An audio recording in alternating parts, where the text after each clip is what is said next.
بسم اللہ الرحمن الرحیم الحمد للہ رب العالمین والصلاة والسلام علی رسولہ الکریم وعلی آلہ وصحبہ اجمعین رب اشرح لی صدری ویسر لی امری واحلل عقدۃ من لسانی یفقہوا قولی وقال عز وجل فی القرآن المجید اعوذ باللہ من الشیطان الرجیم بسم اللہ الرحمن الرحیم فمن زحزح عن النار وادخل الجنة فقد فاز اما بعد۔ تمام تعریفیں ہم صلی اللہ عز و جل کے لیے لائق و زیبا ہے جو تمام جہانوں کا بنانے والا اور اسے پالنے والا، اور درود و سلام اس کے آخری نبی محمد صلی اللہ علیہ وسلم پر۔ الحمدللہ ہم تمام مرد اور خواتین اس خطبہ جمعہ کے لیے جمع ہوئے ہیں۔ انشاءاللہ عزیز اس مختصر سے وقت میں چند جو اہم جس کو کہیں گے پوائنٹس جو ہم نے پچھلی مرتبہ لیے تھے، جس میں ہمارا ٹاپک تھا جہنم سے نجات دلانے والے اعمال، جہنم سے آزادی دلانے والے اعمال، اور پہلی ہم نے کڑی اس میں لی تھی جس میں ہم نے صرف اور صرف دیکھا تھا کہ جہنم سے بچانے کے لیے جو سب سے اہم عمل یاد رکھی وہ توحید ہے، اور وہ جمعہ ہم نے صرف وہ ایک ہی پوائنٹ لیا تھا یاد رکھی۔ اس کے بعد پھر ہم نے دوسرے جمعہ میں اور 4 اضافی پوائنٹ دیے تھے جس میں ہم نے دیکھا تھا کہ وہ کون سے اعمال ہیں جو جہنم سے ہم کو نجات دلا سکتے ہیں، اور اس میں ہم نے اخلاص دیکھا تھا، تقویٰ دیکھا تھا، اور بھی چیزیں بہرحال اس طرح سے اس کے اندر ہم نے شامل کی تھی یاد رکھی۔ اب آئیے آگے ہم بڑھتے ہیں، اور وہ چند اعمال جن اعمال کے کرنے سے کہ انسان جہنم سے بچ سکتا ہے اور جنت میں داخل ہو سکتا ہے، اور یہ بات بھی ہم سب جانتے ہیں کہ اللہ رب العزت نے قرآن میں یہ بات بیان کر دی جو آیت میں نے آپ کے سامنے تلاوت کی۔ اللہ فرماتا ہے اور کہتا ہے فَمَن زُحْزِحَ عَنِ النَّارِ وَأُدْخِلَ الْجَنَّةَ فَقَدْ فَازَ، کہ جو جہنم سے بچا لیا گیا اور جنت میں ڈال دیا گیا وہ یقیناً کامیاب ہو گیا۔ تو ہماری اصل کامیابی، الٹیمیٹ سکسیس جو ہے وہ صرف یہ ہے کہ ہم جہنم سے بچا لیے جائے اور جنت میں ڈال دیے جائے یاد رکھیے، تو ہم کامیاب ہو جائیں گے یاد رکھیے۔ تو اسی کڑی کے اندر انشاءاللہ عزیز میں چند اور اضافی پوائنٹ آج آپ کے سامنے رکھوں گا، اور آج ہم جو ہے آگے چند اور نکات دیکھیں گے کہ جہنم سے وہ کون سے اعمال ہیں جو ہم کو بچا سکتے ہیں، جو کہ آج کا ہمارا یہ 5th پوائنٹ ہوگا یاد رکھیے ہمارے اس سیریز کا۔ تو 5واں وہ عمل جس کے کرنے سے کہ انسان جہنم سے بچ سکتا ہے اور جنت میں اس کو داخلہ مل سکتا ہے، جہنم سے وہ نجات حاصل کر سکتا ہے، تو یقیناً وہ جنت میں جائیں گے یاد رکھیے، وہ ہے روزے کا رکھنا یاد رکھیے۔ روزہ یاد رکھیے، بڑی اہم چیز ہے یاد رکھیے، صوم یاد رکھیے، سیام، روزے یاد رکھیے، یہ بڑی اہم چیز ہے یاد رکھیے، اور یہ جہنم سے نجات کا بڑا اہم ذریعہ ہے۔ اسی لیے ہم دیکھتے ہیں کہ شریعت کے اندر کئی چیزوں کے کفارے میں روزے کا حکم دیا گیا ہے۔ اگر آپ نے قسم توڑ دی تو روزہ رکھ لو اس کے بدلے اتنے، اگر نظر مانی تھی توڑ دی تو روزے رکھ لو اس کے اتنے، حج کے اندر فلاں عمل میں کچھ کوتاہی ہو گئی تو کچھ اعمال کے اندر روزے رکھ لو اس کے کفارے کے اندر، ساتھ میں قربانی وغیرہ بھی یاد رکھ۔ اسی طرح انسان نے روزے کی حالت میں ہم بستری کر لی تو پھر روزے رکھو 2 مہینے کے کفارے میں۔ کسی سے قتل خطا ہو گیا، بائی مسٹیکن مرڈر ہو گیا تو روزے رکھ لو اس کے لیے بتایا گیا۔ تو کئی چیزیں اور کئی عبادتیں یاد رکھیں جس کے اندر کفارے کے طور پر روزہ رکھنے کا حکم دیا گیا، اور روزہ یاد رکھیے جہنم سے نجات دلانے کا ذریعہ یاد رکھیے۔ ہم جب روزہ کہہ رہے تو یاد رکھیے اس میں فرض روزہ بھی شامل ہے اور نفل روزہ بھی یاد رکھیے اس میں شامل ہے یاد رکھیے۔ تو آئیے یاد رکھیے روزہ کس طرح سے جہنم سے بچاتا ہے۔ سنن نسائی ابن ماجہ کی روایت ہے، نبی اکرم صلی اللہ علیہ وسلم فرمایا اور کہا کہ روزہ جہنم کی آگ سے ڈھال ہے، جیسا کہ تم میں سے کوئی شخص جنگ میں جو ہے بچنے کے لیے ڈھال کا استعمال کرتا ہے۔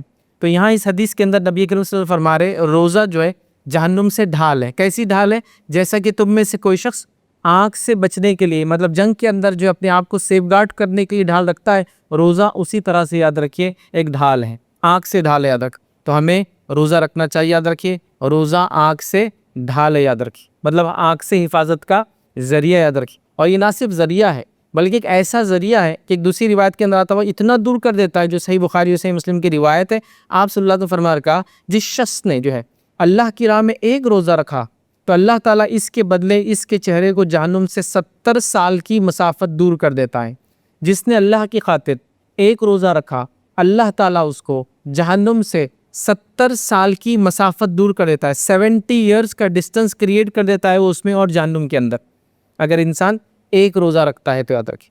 تو اس سے بھی پتہ چلا روزہ بڑی اہم چیز ہے یاد رکھیے، اور ہمیں کوشش کرنا چاہیے ہم زیادہ سے زیادہ روزے رکھیں، چونکہ روزہ جہنم کی آنکھ سے ڈھال ہے اور کئی چیزوں کا یہ کفارہ ہے۔ نبی اکرم صلی اللہ علیہ وسلم کا یہ معمول تھا یاد رکھیے۔ رمضان کے روزے تو فرضی یاد رکھیے، آپ وہ تو کرتے ہی تھے، لیکن رمضان کے علاوہ رمضان کے بعد نیکسٹ منتھ آیا شوال، تو آپ نے کہا 6 روزے رکھ لو۔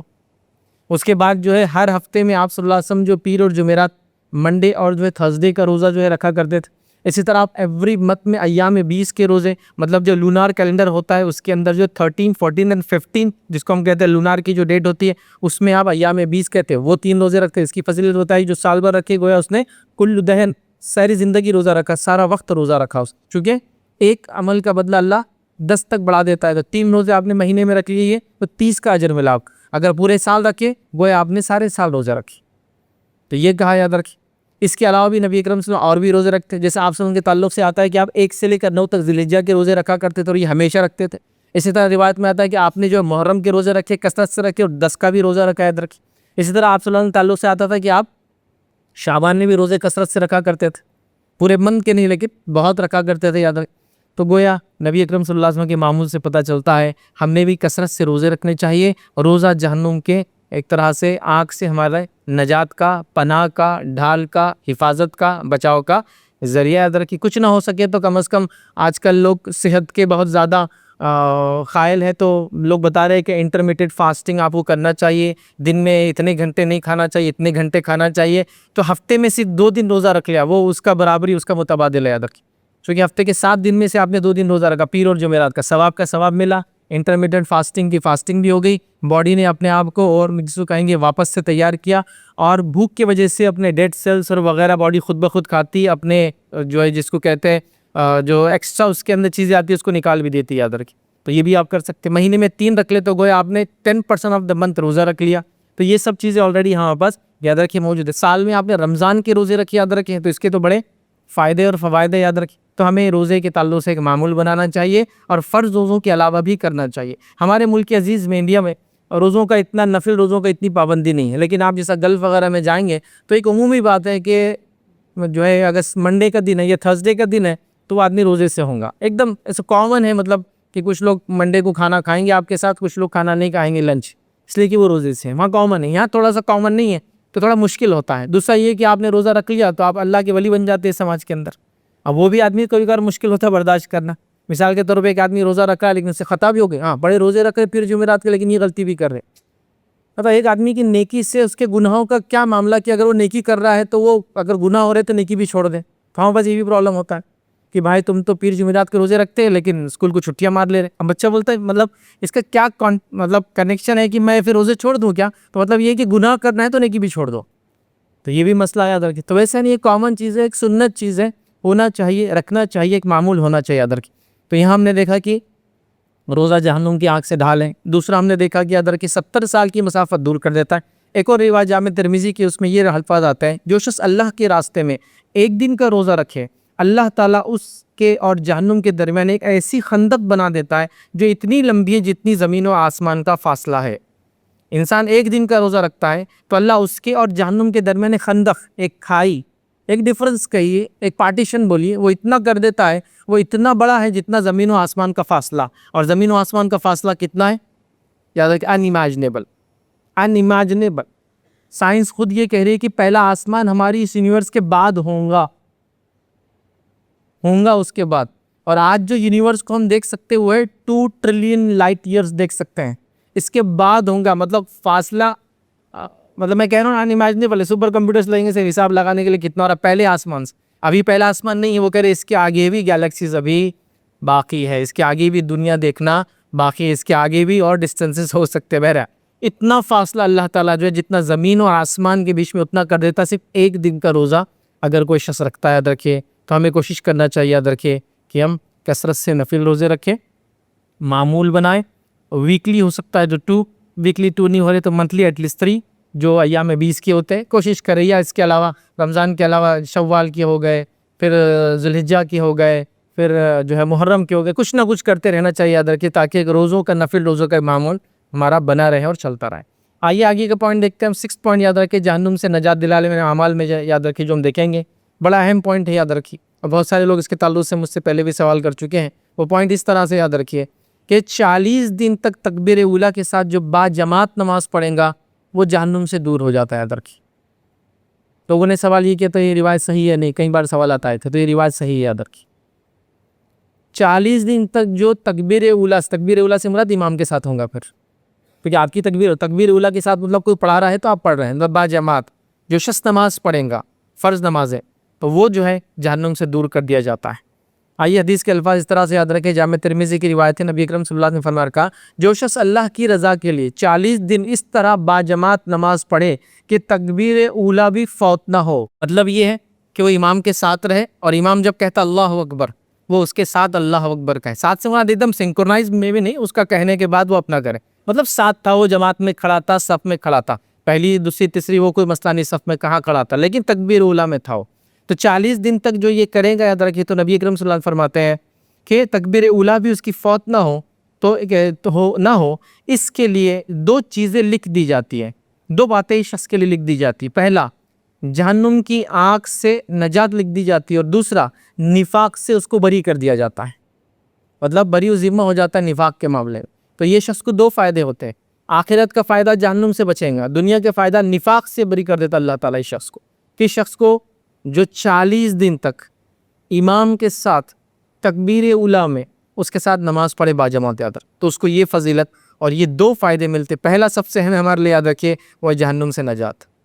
دوسرا یاد رکھیے, دنیا میں اعتبار سے نفاق سے انسان بری ہو جاتا ہے, اور ظاہر سے منافق تو جہنم میں جائیں گے, تو جہنم سے جب نجات ہے تو وہ گناہوں سے وہ پاک ہو جاتا ہے, اور خاص طور سے نفاق جیسی چیز سے وہ بچ جاتا ہے. ابھی 40 دن کیوں کہا جا رہا ہے, کیا بات ہے اس کے پیچھے؟ تو یاد رکھیے, جب 40 دن تک کوئی معمول, کوئی عمل کو آپ کنٹینیوس کر رہے ہیں, تو 5 نمازیں ہم ڈیلی پڑھ رہے ہیں, 40 ڈیز تک ہم پڑھ رہے ہیں, تو 200 نمازیں ہیں. جب 200 نمازوں کو کنٹینیوسلی وقت پر امام کے ساتھ پہنچ کر تکبیر اولیٰ کے ساتھ ہم پڑھیں گے, تو ظاہر سی بات ہے ہم کو لائف ٹائم عادت ہو جائیں گے اس کی. یہ اصل چیز ہے, یاد رکھیے, ہم اس کے عادی بن جائیں گے.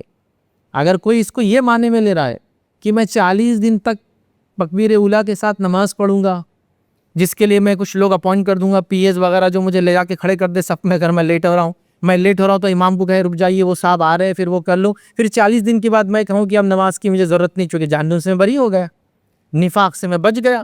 تو یہ تو اس نے کسٹمری, مطلب اس کا سطحی فائدہ جس کو کہتے ہیں وہ اٹھایا. لیکن بنیادی فائدہ یہ تھا کہ جو 40 دن تک پابندی کے ساتھ, اب تکبیر اولیٰ مطلب جب جماعت کھڑی ہو رہی تو اس نے وقت کی پابندی کی, مسجد پہنچا,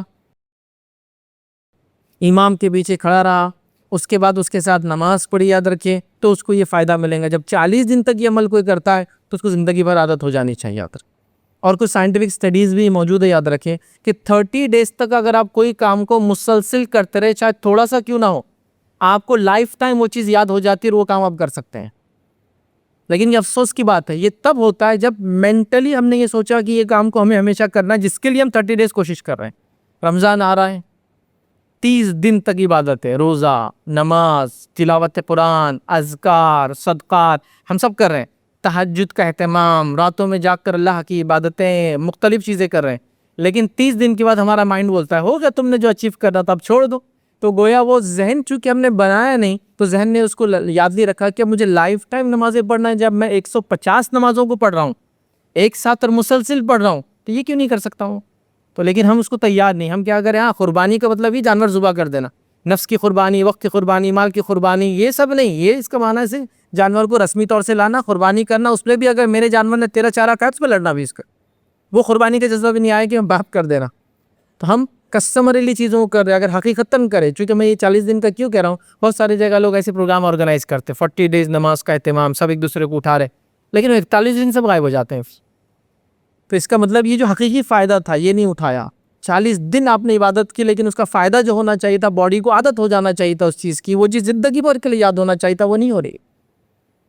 تو کوشش کریں, جس کو ہم عام زبان میں کہہ سکتے ہیں 200 قدم دور ہیں ہم جہنم سے.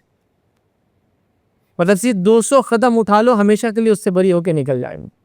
200 نمازیں ہیں نا, 40 دن ہے, لیکن اس کا فائدہ یہ ہونا چاہیے لائف ٹائم آپ نمازی بن گئے, آپ کو نماز کی عادت ہوگی, کیونکہ 40 دن تک آپ باجماعت رہے. اور اس کا دوسرا فائدہ کیا ہوگا معلوم, n نمبر آف آپ کی جنرل لائف بینیفٹس. آپ آفس ٹائم پہ پہنچنا شروع کر دیں گے, کیونکہ آپ تکبیر اولیٰ کے لیے جو آ رہے تھے نا اور وہ ریڈی ہو کر, تو آپ کو عادت ہو گئی کہ اب آپ لیٹ نہیں ہوں گے. پروکیسٹینیشن, کل کروں گا کام, وہ چھوٹ جائے گا آپ کو, کیونکہ آپ کو آج ابھی ٹائم پر تکبیر اولیٰ جا کے ملنا ہے. یہ جو عادت ہوں گی نا, تو لائف ٹائم آپ کی پرسنالٹی ڈیولپ کر دے گی. یہ جو آپ 40 دن نمازیں پڑھ لیں گے نا, لائف ٹائم آپ کو کئی چیزوں کے بینیفٹ دیں گے. یہ معمولی چیزیں نہیں یاد رکھیں. دین اور شریعت جو آپ کو چیزیں کرنے کا حکم دے رہی ہے, جو کہ فرض بھی ہے, اس کے کرنے کے ہم کو دوسرے دنیاوی فائدے بھی ہوتے ہیں. یہ دنیاوی نفع سے خالی نہیں ہوتی عبادت ہے. ایک عام مسلمان بھی اگر نمازیں پڑھتا رہے, ریگولرلی 17 رکعت بھی پڑھے, جو کہ فرض ہوتی دن بھر میں, فجر کی 2, ظہر کی 4, عصر کی 4, مغرب کی 3 اور عشاء کی 4, تو 17 مرتبہ جو اٹھا اور بیٹھا تو اس نے اتنی ایکسرسائز بھی تو کی. ہم ایکسرسائز کے لیے نماز نہیں پڑھتے, دیکھیے میں وہ نہیں بول رہا ہوں, کی نا, لیکن ایکسرسائز فائدہ تو ہوا نا اس کو. مطلب کچھ نہ بھی کرے تو اس نے 17 اسکواٹس کیا, نیچے بیٹھ کے اٹھائے ہو نمازوں کے اندر, رکعتوں میں, تو یہ بینیفٹ بائی ڈیفالٹ اس کے اندر. ہم اس کے لیے نماز نہیں پڑھتے, ہم روزہ اس لیے نہیں رکھتے کہ ہماری صحت کا معاملہ صحیح رہے, ہم اس لیے رکھتے کہ اللہ راضی ہو, لیکن دنیاوی فائدے ہیں نا اس کے ساتھ اٹیچ بائی ڈیفالٹ ہے. جیسے آپ نے حج کا سفر کیا, سفر ہے تو سفر میں جو چیزیں انسان سیکھتا فائدے ہوئے نا آپ کو اس کے. تو یہ ساری چیزیں یاد رکھیے بڑی اہم ہے. تو یہ عبادتیں تو 40 نمازیں ہو رہی, معاف کرنا 40 دن کی نمازیں, 200 نمازیں ہو رہی, جو اس کو تکبیر اولیٰ سے پڑھ لے یہ جہنم سے بری کر دیا جاتا ہے, نفاق سے بری کر دیا جاتا ہے. 2 بڑے بینیفٹس ایک عمل کے ہیں. تو گویا جہنم سے دور ہونا ہے, صرف 200 قدم یہ اٹھانا ہے, ہمیشہ کے لیے انسان جہنم سے دور ہوتا ہے. اور جب یہ کریں گا لائف ٹائم اس کو وہ کرنے کی کوشش کرے گا. 7واں پوائنٹ جو ہم دیکھیں گے, یاد رکھیے, وہ عمل جو جہنم سے ہم کو نجات دیتا ہے, یاد رکھیے وہ ہے فجر اور عصر کی نماز کو ہمیشہ پڑھنا. ابھی دیکھیے 5 نمازیں فرض ہی ہے, یہ بولنے کی ضرورت ہی نہیں, سب کی سب اہم ہے. یہ 2 اور اہم ہے, مطلب 5 نمازیں فرض ہے, سب کی سب اہم ہے, کوئی ڈاؤٹ نہیں, کوئی وہ نہیں. نبی اکرم صلی اللہ علیہ وسلم فرمائے اللہ تعالیٰ کو جو سب سے زیادہ عمل پسند ہے وہ ہے جو اس نے تم پر فرض قرار دیا ہے. تو 5 نمازیں فرض یہ اللہ کو سب سے زیادہ پسند ہے. رمضان کے 1 مہینے کو اللہ کو سب سے زیادہ پسند ہے. زکوٰۃ دینا اللہ کو سب سے زیادہ پسند ہے صدقے میں. تو یہ ہم جو کرتے ہیں توحید, نماز و زکوٰۃ, یہ سب سے زیادہ پسند ہے, اس لیے اس کو فرض قرار دیا. تو ساری نمازیں اہم ہیں, یہ 2 نمازیں اسپیشل ہے, تھوڑی سی اسپیشل ہے یاد رکھ. اچھا, فجر کا تعلق تقریباً ہر چیزوں کے اندر آئیں گے. فجر اور عصر, فجر اور عشاء. فجر اور عشاء کس پہ مشکل ہے؟ منافق پر. فجر اور عصر پڑھنے والا فلا فائدہ اٹھائے گا. جو رات میں عشاء پڑھ کے چاہے فجر میں اٹھ جائے, کوئی رات عبادت کا ثواب. تو فجر بڑی اسپیشل ہے, ہر چیز اس کے آگے پیچھے ہوتی ہے. علماء نے تو یہاں تک لکھا ہے کہ اگر آپ کو کسی سے دعا کروانا ہے, ہم لوگ دعا کا اعلان کرتے ہیں نا جمعے کے اندر, تو کہتے ہیں نہیں, دعا کا اعلان کرنا ہے تو اہل فجر میں اعلان کرنا, فجر میں اعلان کرنا چاہیے, کیونکہ یہ اللہ کے متقی بندے ہیں جو نماز کو اس وقت آتے ہیں. تو کہتے ہیں کہ فجر میں. یہ ظاہر سی بات ہے آج کے فتوے ہیں, اس زمانے میں تو ہر کوئی نماز ہر بار پڑھتا تھا پرانے زمانے. یہ آج وہ کہتے ہیں کہ اہل فجر میں اعلان کرو پھر کرنا ہے, تو چونکہ یہ وہ لوگ ہیں جو صبح حاضر ہے. امپورٹنٹ ہے یاد رکھ. تو بہرحال یہ 2 نمازوں کو, ساری نمازیں اہم ہیں, ان کو زیادہ اہتمام دینا, مطلب اس کو کوشش کرنا مس نہ. اور کیوں کہا گیا یہ معلوم؟ اس لیے کہ یہ 2 نمازیں عموماً نماز یہ سونے کی غفلت میں چلی جاتی ہے, اس لیے ان کو خاص کہا گیا. جیسے کہ فجر کی نماز رات میں سونے کی غفلت میں جاتی ہے, اور آج تو خیر یہ لاک ڈاؤن کے بعد تو سسٹم ہی بدل گیا, 12 بجے اٹھو اور رات میں 12 بجے تک کام کرو, تو ایک نیا سسٹم چالو ہو گیا. تو یہاں اثر مس نہیں ہو رہی ہماری. لیکن جو آدمی فجر سے اٹھ کے کام شروع کرتا ہے یا تہجد سے, اس کو ایک نیپ ضروری ہے دوپہر میں, اور عرب اس ٹائم میں نیپ لیتے ہیں. نبی اکرم صلی اللہ علیہ وسلم بھی لیتے تھے, ظہر کے بعد کھانا, کھانے کے بعد نیپ, جو عصر کے پہلے ختم ہو جاتا. قیل اللہ جس کو بولیے آرا. آج بھی آپ عرب کے علاقے میں رہتے ہیں اور ظہر کے بعد آپ نے کسی گھر کھٹکا دیا تو وہ کہیں گے یار کون بیوقوف ہے, کون احمق ہے, عقل نہیں ہے, سب ظہر کے بعد گھر آ رہے ہو, چونکہ وہ آرام کرتے ہیں. تو اس پہ مس ہو جاتی تھی عصر. تو فجر مس ہوتی تھی رات کے دن میں, عصر مس ہو جاتی تھی دوپہر کی وجہ سے, اس لیے ان کو خاص کہا گیا, ان کو مس نہیں ہونے دینا چاہیے, چونکہ امپورٹنٹ نماز یاد رکھی. یہ 2 نماز یاد رکھی, یہ جہنم سے نجات کا ذریعہ یاد رکھی. آئیے اس کے تعلق سے نبی اکرم صلی اللہ علیہ وسلم کیا فرماتے ہیں؟ صحیح مسلم کی روایت آپ نے فرمایا, وہ شخص جہنم میں ہرگز داخل نہ ہوگا جو طلوع آفتاب سے پہلے, طلوع آفتاب سے پہلے مطلب فجر, اور غروب آفتاب سے پہلے, غروب آفتاب سے پہلے عصر ہوتی ہے, چونکہ مغرب غروب آفتاب کے بعد ہوتی ہے, غروب آفتاب سے پہلے پڑھتا ہے. مطلب یہ نمازیں جو پڑھتا ہے وہ اللہ کے رسول فرما رہے ہیں وہ شخص جہنم میں ہرگز داخل نہیں ہوگا جو یہ 2 نمازوں کو پڑھتا ہے. ایک روایت فرمایا جو ان 2 ٹھنڈی نمازوں کو پڑھتا ہے وہ جہنم سے دور ہو جاتا ہے. وہ 2 ٹھنڈی نمازوں سے مراد جو ہے فجر اور عصر, یہ 2 نمازیں یاد رکھی. تو یہ نمازیں دونوں امپورٹنٹ ہیں, ساری نمازیں امپورٹنٹ ہیں, یہ اور امپورٹنٹ, ٹھیک. اسی طرح یاد رکھیے کہ روایت کے اندر یاد رکھیے, یہ الفاظ بھی یاد رکھیے کہ جو شخص نماز عشاء باجماعت پڑھے اور اس نے گویا, اس کا معنی ہے گویا اس نے آدھی رات عبادت کی, اور فجر باجماعت پڑھ لے تو گویا اس نے ساری رات عبادت کی. تو جو عشاء پڑھ کے سو جائے فجر میں اٹھنے کی نیت سے, نہ اٹھ پائے کسی وجہ سے, تو آدھی رات کا ثواب ملا. نیت ضروری ہے, انٹینٹ ضروری ہے. اور اگر اٹھ گیا فجر میں اور فجر پڑھ لی تو گویا پوری رات اللہ تعالیٰ کی عبادت میں رہا. دیکھیے اللہ کی رحمت تو ہم کو ڈھانپنے کے لیے مطلب لگی ہے کہ دھکے دھکے پہ مغفرت دی جائے, دھکے دھکے پہ اجر دی جائے, دھکے دھکے پر معاف کیا جائے بندوں. چونکہ اللہ تعالیٰ کا منشا, انٹینشن لوگوں کو جہنم میں ڈالنا نہیں ہے, اس کا مقصد ہے لوگوں کو جہنم سے بچا کر جنت میں لے جانا، حتیٰ کہ چھوٹی چھوٹی چیز. ایک روایت میں الفاظ ہے کہ کوئی شخص دینی مجلس چل رہی تھی، اس میں آ کے بیٹھا اور چلا گیا. اللہ کہتا ہے فرشتوں سب کی مغفرت کر دو، مفہوم رکھ رہا ہو. تو فرشتے کہتے ہیں اللہ ایک شخص ایسا تھا جو صرف ایسا گزر رہا تھا راستے سے، اس کا انٹینشن کچھ بھی نہیں تھا، نیت ویت نہیں تھی درس سننے کی یا مجلس میں بیٹھنے کی، گزر رہا تھا تو بیٹھ گیا. تو اللہ کہتا ہے اس کو بھی معاف کر دو. یہ مجلس کی اہمیت جو اللہ کے ذکر کے لیے بیٹھی اتنی ہے کہ اللہ وہ خالی جو ایسی جا رہا ہے اس کو بھی معاف کر دے رہا. تو دیکھیے اللہ کی رحمت تلاش کر رہی نہیں کری مغفرت تک کے پر کہ بیٹھا تھا نا مجلس میں، معاف کر دو اس کو بھی، حالانکہ اس کا انٹینشن سننا نہیں تھا، یوں ہی جاتے ہوتے بیٹھا، معاف کرو پھر بھی اس کو. تو اللہ تعالیٰ تو چاہتا ہے بندوں کو معاف کریں، ٹھیک ہے. تو اس کا مقصد سزا دینا نہیں، یاد رکھے ان کو معاف کرنا ہے. تو لہٰذا رات میں عشاء پڑھ کے نیت رکھ کے سوئے فجر کی، آدھی کا ثواب لکھ دیا گیا، فجر اٹھ کے پڑھ لیا پوری کا لکھ دیا گیا عبادت کے آدھر. اسی طرح اللہ رب العزت قرآن نے فرماتا ہے سورہ جو ہے بقرہ میں آیت نمبر جو ہے 238 کے اندر، اور یہ عصر کی نماز کے تعلق سے خاص ہے. اللہ فرماتا رکھتا ہے حافظوا علی الصلاۃ والصلاۃ الوسطی وقوموا للہ قانتین. اللہ فرماتا رکھتا ہے تمام نمازوں کی پابندی سے پڑھو یا حفاظت کرو اور پڑھتے رہو، خاص طور پر درمیانی نماز. تم نمازوں کا اہتمام کرتے رہو، یاد رکھیں حافظوا علی الصلاۃ، نمازوں کی حفاظت کرو، والصلاۃ الوسطی، لیکن بیچ والی نماز کی خاص حفاظت کرنا ہے. بیچ والی نماز سے مراد کیا ہے؟ نبی اکرم صلی اللہ علیہ وسلم نے فرمایا عصر. تو یہاں قرآن میں حکم آ گیا، چونکہ اس سے پہلے 2 ہے، اس کے بعد 2 نمازیں، یہ بیچ والی نماز کہا گیا. تو یہاں تو قرآن میں بھی اس کی تاکید آ گئی. عصر کی نماز چھوڑنے کا صحیح بخاری اور صحیح مسلم کی روایت ہے، کیا نقصان ہوگا؟ وہ روایت اس طرح سے یاد رکھیے کہ نبی اکرم صلی اللہ علیہ وسلم فرماتے ہیں جو شخص عصر کی ایک نماز چھوڑ دے صرف، اور اس کو اس کا انجام بتا دیا جائے، گناہ بتا دیا جائے، نقصان بتا دیا جائے، تو کتنا مطلب کو ایسا ہے جیسے اس کے سارے رشتہ دار مر گئے اور سارا مال لٹ گیا. ایک عصر کی نماز چھوڑنے کا افسوس ایک انسان کو روز قیامت اتنا ہوگا جیسے اس کے سارے رشتہ دار ایک ساتھ مر گئے اور اس کا سارا مال و دولت کھو گیا، سب لٹ گیا. مطلب آدمی کے پاس کچھ نہیں بچا، نہ لوگ نہ مال. وہ حالت ہو جائیں گی جو افسوس ہو. کیسے افسوس ہوگا؟ ڈپریشن کے مارے ہو سکتا ہے یہ آدمی مر بھی جائے، سارے رشتہ دار مر گئے. ایک بچے کی موت پر، ایک والدہ کی دنیا سے جانے پر، ایک والد کی گزر جانے پر، ایک دیگر رشتہ دار کے، ایک دوست کے جانے پر آدمی پریشان ہو جاتا ہے، ڈپریشن ہو جا رہا ہے، کاؤنسلنگ کی ضرورت پڑی، پریشان. ایک عصر کی نماز چھوڑنے کا انجام ہی ہوگا اگر اس کو بتا دیا جائے کیا نقصان کیا عذاب ملے گا، تو جو صدمہ اس کو پہنچے گا ایسا ہوگا جیسے سارے رشتہ دار مر گئے اور سارا مال لٹ گیا. تو عصر اور فجر دونوں اہم یاد رکھیے، جہنم سے نجات کا ذریعہ ہے. اور جو یہ پڑھ لے چونکہ مشکل ہے تو باقی تو اس کے لیے پھر آسان ہے. فجر نیند کی وجہ سے جاتی ہے، عصر بھی نیند پہ جا رہی ہے، اس میں جب وہ چاقو چوبند اٹھ کر پڑھ رہا ہے تو دیگر نمازیں تو ایسے ٹائم پر آتی ہے کہ آدمی کتنا بھی سوئے، فجر ظہر سے پہلے اٹھ جاتا ہے دھوپ کی تبیش کی وجہ سے، یا اس کو عادت نہیں ہوتی اتنی لمبا سونے. تو یہ نمازیں بڑی اہم یاد رکھیے. حدیث میں یہ الفاظ ہے بخاری کی، جو شخص نماز عصر چھوڑ دے تو اس کے سارے اعمال ضائع ہو جاتے ہیں. جو شخص نماز عصر بلا وجہ چھوڑ دے سارے اعمال، تو پہلی روایت میں آیا مال چلا گیا، رشتہ دار چلے گئے، اس روایت میں آیا اعمال بھی چلے گئے، سب کچھ لٹ گیا اس کا ایک طرح سے. کیا انسان کے پاس اعمال تو اصل چیز ہے، یہی تو وہ سکہ جو آخرت میں چلیں گا، نجات کا ذریعہ بنے گا. اب یہ بھی چلا گیا تو اعمال بھی چلے گئے، رشتہ دار بھی چلے گئے، مال بھی چلے گیا، صرف عصر کی ایک نماز چھوڑنے کے نتیجے. ابھی تو فجر، ظہر ہے نا، اس کے بعد مغرب، عشاء، ان کے بڑے فضائل. فجر اور عشاء کی نماز کے تعلق سے ہم فرماتے ہیں اگر کسی کو اس کا ثواب بتا دیا جائے، اس کو چلنا بھی اگر نہ آئے تو وہ کیا کریں گے معلوم؟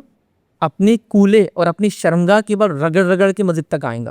کیونکہ جب آدمی کو ہاتھ پیر نہیں چلتے تو کیا کرتا ہوں، پیر کو ایسا لے کے اپنے کمر کو ایسا گھسیٹتے دیکھا، ہاتھ پیر جب نہیں چلتے تو آدمی سے ہاتھ رکھتا اور کمر سے آگے بڑھتا.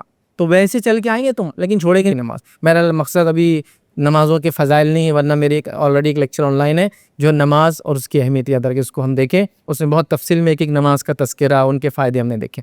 آئیے آگے بڑھتے ہیں. یاد رکھیے کہ یہ اعمال دیکھنے کے بعد کہ جہنم سے نجات دلا سکتے فجر اور جو ہے عصر. خاص طور سے 8واں جو ہم پوائنٹ دیکھیں گے، یاد رکھیے وہ عمل جو جہنم سے ہم کو نجات دلا سکتا ہے وہ کیا ہے؟ یاد رکھیے ظہر سے پہلے اور اس کے بعد 4 رکعت نماز پڑھنا، یہ بھی جہنم سے نجات دلا سکتا ہے.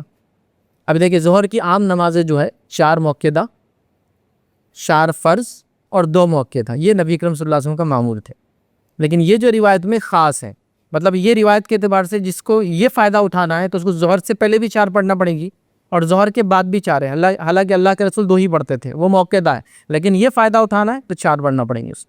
اور ظہر سے پہلے کی 4 رکعتوں کی خصوصیت ہے، یاد رکھیے نفل نمازوں کو ہمیشہ دو دو کر کے ہی پڑھنا چاہیے، دو اور سلام، یہی طریقہ ہے۔ جیسا کہ عصر سے پہلے آپ 4 پڑھتے تھے تو 2 سلام سے پڑھنا چاہیے، ایک سلام سے نہیں، 2 پڑھے سلام پھیرے، 2 پڑھے سلام پھیرے، یہ ایسے 4 ہونا چاہیے۔ تو نفل نمازیں جتنی بھی ہیں، موقعہ جتنی بھی، سب کی سب دو دو کر کے ہے۔ آپ تراویح پڑھتے ہیں 4 نہیں پڑھتے، 2 پڑھتے ہیں، تہجد پڑھتے ہیں 2 کرنا چاہیے۔ لیکن ظہر سے پہلے کی 4 کی خصوصیت ہے، آپ نے فرمایا ظہر کے پہلے کی 4 کو ایک ہی سلام سے پڑھنا چاہیے۔ یہ حالانکہ نفل ہے لیکن اس کو ایک سلام سے پڑھنا ہے۔ تو یہی ایک نفل نماز ہے جو 4 رکعت آپ پڑھ سکتے ہو، ایک سلام سے پڑھنا اس کو آتا ہے، اس کی فضیلت ہے ادھر۔ اور بعد میں انسان 4 رکعت اور پڑھے، اس کی فضیلت کیا ہے سنیے۔ آپ صلی اللہ علیہ وسلم فرماتے اور کہتے ہیں، جامع ترمذی کی روایت ہے، آپ نے فرمایا جو آدمی ظہر سے پہلے 4 رکعت اور اس کے بعد بھی 4 رکعت ہمیشہ پڑھتا رہے تو اسے اللہ تعالیٰ جہنم کی آگ اس پر حرام قرار دیتا ہے۔ جو شخص ہمیشہ 4 پہلے اور 4 بعد میں پڑھتا ہے، گویا اگر فرض ملا لے تو 12 رکعت ہو جاتی ہے، اس کو اللہ تعالیٰ جہنم کی آگ سے نجات دے دیتا ہے۔ اب کوئی یہ کہہ سکتا میں نے اب تک شروع نہیں کیا تھا، ابھی شروع کر دو۔ ہمیشہ سے مراد جتنا وہ کوشش کر سکتا ہے، کبھی وہ نہیں چھوڑتا ہے، آخر حد ظاہر سی باتیں بیماریاں ہیں، سفر وغیرہ میں تو آپ کو چھوڑنا ہی پڑیں گے۔ ہمیشہ سے مراد زیادہ سے زیادہ بلا وجہ وہ نہیں چھوڑتا، یہ مانا لیا جائے۔ تو ہمیں چاہیے کہ 4 پہلے اور 4 بعد میں ظہر کا یہ معمول رکھے، نہیں ہے تو اس کو بنا لے۔ ابھی دیکھیے میں نے کتنی آپ کے سامنے روایتیں رکھا، اس سے پہلے کی اس سے پہلے کی، سب نماز سے متعلق۔ نماز بڑی اہم عبادت ہے، یاد رکھیے۔ یہ عبادتوں میں توحید کے بعد سب سے اہم عبادت ہے۔ یہ اتنی اہم ہے کہ علماء لکھتے ہیں کہ توحید اور نماز جو مکمل پڑھتا ہے اپنی فرض، تو ہی اس کے روزے، زکوٰۃ اور حج قبول ہوتا ہے۔ کنڈیشن لگا دی انہوں نے اس کی، جو آدمی توحید پر ہو اور نماز قائم کرتا ہو تبھی اس کی زکوٰۃ قبول ہے، تبھی اس کا حج قبول ہے، تبھی اس کے روزے قبول ہے۔ میں یہ نہیں کہہ رہا ہوں جو یہ نہیں کر رہا، نماز نہیں پڑھا تو اب روزے بھی نہ رکھا رمضان کے کہ میں نے نہیں پڑھا۔ چلو شروع تو کرو، کہیں نہ کہیں تو سٹارٹ تو لینا ہی پڑے گا، کہیں نہ کہیں توبہ کر کے آگے تو بڑھنا ہی پڑے گا نا۔ لیکن نماز اتنا اہم ہے کہ وہ کنڈیشن لگا دے، توحید اور نماز دیگر اعمال کی قبولیت کی کنڈیشن۔ تو یہ بڑی اہم چیز ہے۔ یہاں بھی آ گیا، پھر دیکھیے ایک نماز کا تذکرہ، اس سے پہلے بھی آ گیا فرض نماز کا تذکرہ، یہ نفل نماز کا تذکرہ ہے۔ جو یہ پڑھ لے 4 پہلے 4 بعد میں، تو وہ جہنم سے آزاد ہو جاتا ہے، چونکہ جہنم کی آگ اس پر حرام قرار دے دی جاتی ہے، یاد رکھیے۔ آئیے 9 پوائنٹ ہم دیکھیں گے، یاد رکھیے، جو کہ آج کے اعتبار سے ہمارا یہ 4تھا پوائنٹ ہے، یاد رکھیے، 5واں ہے بلکہ، وہ ہم دیکھیں گے، یاد رکھیے، وہ ہے، یاد رکھیے، اللہ کی ڈر کی وجہ سے رونا۔ یہ بھی انسان کو جہنم سے نجات دلانے والا عمل ہے، یاد رکھیے۔ اور اللہ کے ڈر سے رونا کسی کو کھلے میں بھی آ سکتا ہے، زیادہ افضل ہے کہ وہ اکیلے میں یہ کام کرے، لیکن ہو سکتا آ جائے، جیسے کہ مثال کے طور امام کچھ پڑھا رہا ہو نماز میں، انسان کو بات سمجھتی ہے تو اس کو رونا آ جاتا ہے، وہ نیچرل ہے، یاد رکھیے، وہ ایک الگ بات ہے۔ لیکن کوشش یہ کرے کہ وہ اکیلے میں کرے، یہ زیادہ افضل، زیادہ بہتر ہے، یاد رکھیے، ٹھیک ہے۔ لیکن بہرحال وہ رونا آ سکتا ہے، اس کو کسی درس میں آ گیا، کسی بات کو سن کے آ گیا، اللہ کی رحمت کو سن کے آ گیا، اس کی مغفرت کو سن کر آ گیا، اس کے رحم کو سن کر آ گیا، اس کے جہنم سے ڈر کر کچھ بھی ہو سکتا، لیکن اکیلے میں اس کی فضیلت ہے۔ لیکن بہرحال رونا خالص اللہ کے لیے، اور ظاہر سی بات ہے ساری عبادتیں خالص ہی ہے، کچھ بھی اس میں کسی اور کے لیے نہیں۔ تو یہ ایک اہم چیز ہے، یاد رکھیے۔ لیکن اس بات کو یہاں بتا دوں، کئی بار ایسا ہوتا ہے، کچھ جگہوں پہ لوگ کچھ چیزوں میں سسٹمز بنا دیتے ہیں۔ مثال کے طور پر کوئی نماز ہے، اسے مخصوص ہے کہ امام مخصوص انداز سے لوگوں کو دعائیں پڑھاتا ہے، پھر لوگ مخصوص انداز سے صبر ہوتے ہیں۔ اب اس میں کوئی نہ رویا تو سب اس کو دیکھتے ہیں، ارے انہیں اتنے متقی پرہیزگار، اتنی بڑی داڑھی، رونا نہیں آیا۔ ہاں، وہ آدمی شرفاتا ہے، مطلب میں کیا بولوں اس، چونکہ وہ جس بات پہ رو رہا تھا وہ بات رونے کی تھی نہیں اس کے اندر، اس کو سمجھ رہا تھا نا، تو وہ میں نہیں رو پایا، لیکن لوگ اس سے اس کا ایمان، تقوی وہ معیار کر رہے تھے۔ یہ بھی اچھی بات نہیں ہے، یہ صحیح طریقہ بھی نہیں ہے، یاد رکھیے، ٹھیک۔ لیکن کوئی آدمی روتا ہے، ہم ایویلویٹ نہیں کر سکتے اس کی نیت کیا تھی، دکھانے کے لیے، اللہ کے لیے، وہ ہم نہیں کریں گے، لیکن جو کر رہا ہے، یاد رکھیے، جس سے ہو رہا ہے وہ اللہ کے لیے ہو۔ تو یہ اہم چیز ہے، یاد رکھیے، یہ بات بھی یاد رکھیے۔ آئیے جامع ترمذی کی روایت ہے، نبی اکرم صلی اللہ علیہ وسلم کیا فرماتے سنیے، وہ شخص جہنم میں داخل نہیں ہوگا جو اللہ کی ڈر کی وجہ سے رویا۔ تا وقت ہے، مطلب وہ شخص جہنم میں داخل نہیں ہوگا جو اللہ کی ڈر سے رویا تا وقت کے دودھ تھن میں واپس چلا جائے۔ مطلب نہ ممکن ہے کہ وہ جہنم میں جائے، مطلب وہ جائیں گا ہی نہیں کبھی جہنم میں جو اللہ کے لیے رویا ہو۔ اور ایگزامپل میں آپ کیا دے رہے، جیسا کہ انسان نے دودھ دھویا ایک جانور کا، اب واپس جائیں گے کیا وہ تھن میں، کہ ارے نہیں ابھی سٹوریج کی جگہ نہیں، واپس ڈال دو، نہیں جائیں گا، نکل گیا، ختم ہو گیا۔ تو کہا اس طرح سے وہ جہنم میں نہیں جائیں گا جس طرح سے دودھ واپس تھن میں نہیں جاتا جانور کی۔ کون سا انسان، یاد رکھیے، وہ انسان یاد رکھیے جو اللہ کی ڈر سے رویا ہو، یاد رکھیے۔ تو وہ جہنم سے اللہ تعالیٰ اس کو بری کر دیتا ہے. دیکھیے وہ جہنم میں انشاءاللہ عزیز کبھی نہیں جائیں گے. کیوں نہیں جائیں گا؟ اس لیے کہ وہ رویا ہے اللہ کے ڈر سے. اسی طرح یاد رکھیے ایک روایت میں الفاظ جو ہے طبرانی کی روایت ہے، اس میں یہ الفاظ ہے 3 قسم کے لوگوں کی آنکھوں کو جو ہے جہنم کبھی نہیں ہے، 3 قسم کی آنکھیں جہنم کبھی نہیں دیکھیں گی. اچھا عربی کے اندر یہ بات ایک ایسی اصولی ہوتی ہے کہ کبھی کبھار پورے باڈی کو پارٹ سے ڈیفائن کیا جاتا ہے، پورے انسان کو اس کی چھوٹی چیز سے کر. جیسا آنکھ جہنم میں نہیں جائیں گی مطلب انسان بھی نہیں جائیں گا، چہرے کو جہنم سے بچا لے گا مطلب انسان بھی نہیں جائیں گا، اس کے پیر جہنم سے بچ جائیں گے مطلب انسان بھی نہیں جائیں گا. لیکن ایک پارٹ سے پوری باڈی کو ڈینوٹ کیا جاتا. ٹھیک، میل فیمیل کو بھی ویسی اس کے آرگن سے ڈینوٹ کیا، ذکر و انث جو کہا جاتا ہے اس کے باڈی پارٹ سے ڈیفائن کیا جاتا ہے، تو چھوٹے سے پورے کو ڈیفائن کیا جاتا ہے. تو یہاں کیا ہے 3 آنکھیں جہنم نہیں دیکھیں گی. تو جب آنکھیں نہیں دیکھیں گی تو باڈی بھی نہیں دیکھیں گی ان کی، مطلب پورا جسم بھی بچا لیا جائے. کون کون سی 3 آنکھیں نہیں دیکھیں گی؟ آپ سے فرماتے ہیں کہ 3 آنکھیں جہنم نہیں دیکھیں گی. ایک وہ آنکھ جس نے اللہ کے ڈر سے آنسو بہائے ہوں وہ جہنم نہیں دیکھیں گی. دوسرا فرمایا وہ آنکھ جس نے اللہ کے راستے میں پہرا دیا ہو مسلمان فوجوں کا حفاظت کے لیے، وہ بھی نہیں جائیں گی. تیسرا وہ جو اللہ کی حرام کردہ چیزوں کو دیکھنے سے بچی ہو. یہ تینوں آنکھ جو ہے آگ نہیں دیکھیں گی، جہنم نہیں دیکھیں گی.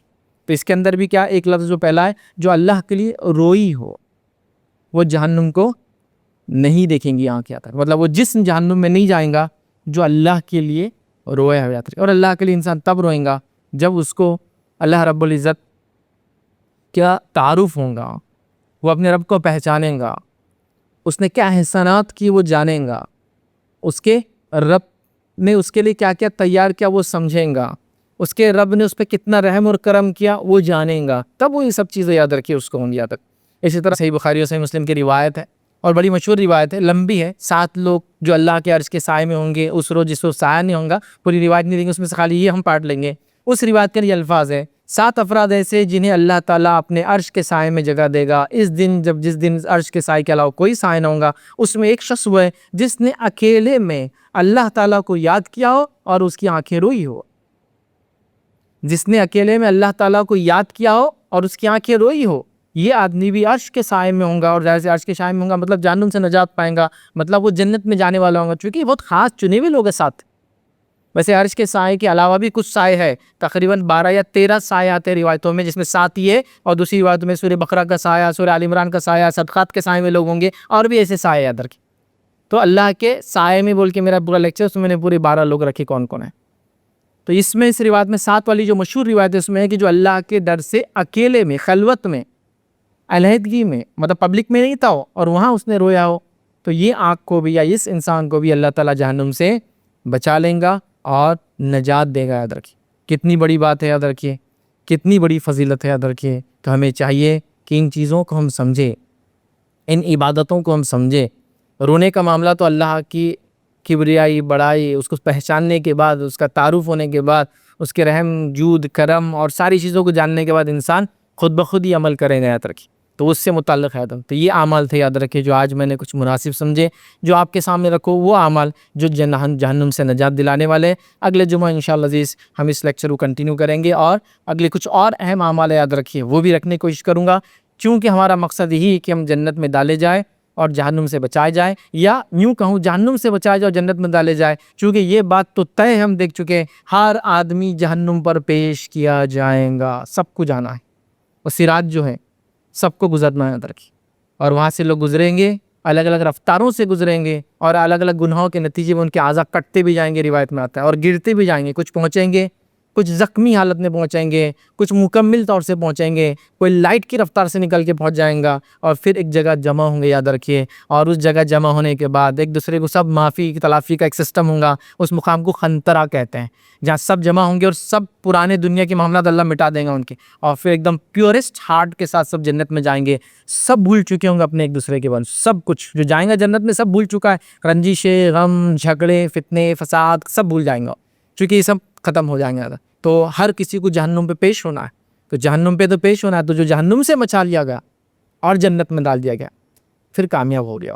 تو ظاہر سی بات ہے ہم وہ اعمال دیکھ رہے ہیں تو اس جہنم سے بچاتے ہیں، نجات دلاتے ہیں. جنت میں لے جانے کا وسیلہ اور ذریعہ بنتے ہیں. یاد رکھیے ہم کوشش کریں کہ ان اعمال کو ہم سمجھیں اور اپنی زندگی میں لاگو کرنے کی کوشش کریں تاکہ ہم بھی انشاءاللہ ہم اور اپنی نسلوں کو جہنم کی آگ سے بچائیں. اسی پہ اپنی باتوں میں ختم کروں گا. اللہ رب العزت سے دعا ہے کہ اللہ سبحانہ تعالیٰ ہم تمام کو ان اعمال کی کرنے کی صلاحیت اور توفیق عطا فرمائے. اللہ رب العزت ہماری ٹوٹی پھوٹی کوششوں کو جو قبول کرے. اللہ رب العزت جہنم کی آنکھ سے ہمیں پناہ اور نجات دے. اللہ رب العزت ہم کو جنت میں جو داخل کرے. وآخر دعوانا الحمدللہ رب العالمین.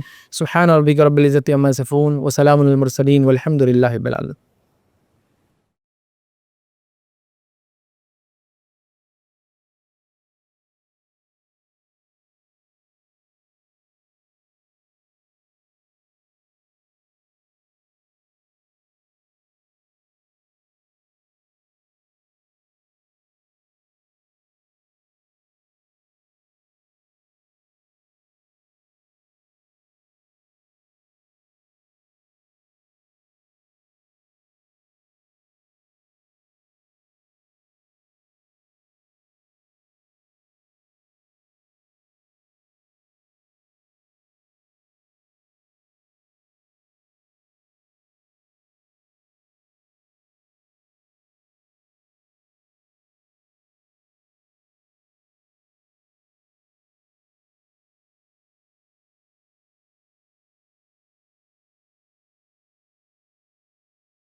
السلام علیکم. آپ بھی ہمارے اس کام میں تعاون کریں اپنی زکات و صدقات کے ذریعے. ڈونیشن ڈیٹیلز کے لیے ڈونیٹ پر کلک کریں. اگر آپ کو ہماری ویڈیوز پسند آئے ہیں تو اسے شیئر کریں اور ثواب کے حقدار بنیں. روزانہ ہماری ویڈیوز کو پانے کے لیے ہمارے یوٹیوب چینل کو سبسکرائب کریں اور بیل آئکن دبائیں. ہم سے دیگر سوشل میڈیا پر جڑنے کے لیے ویڈیو میں دیے گئے آئی ڈی کو سرچ کریں. جزاک اللہ.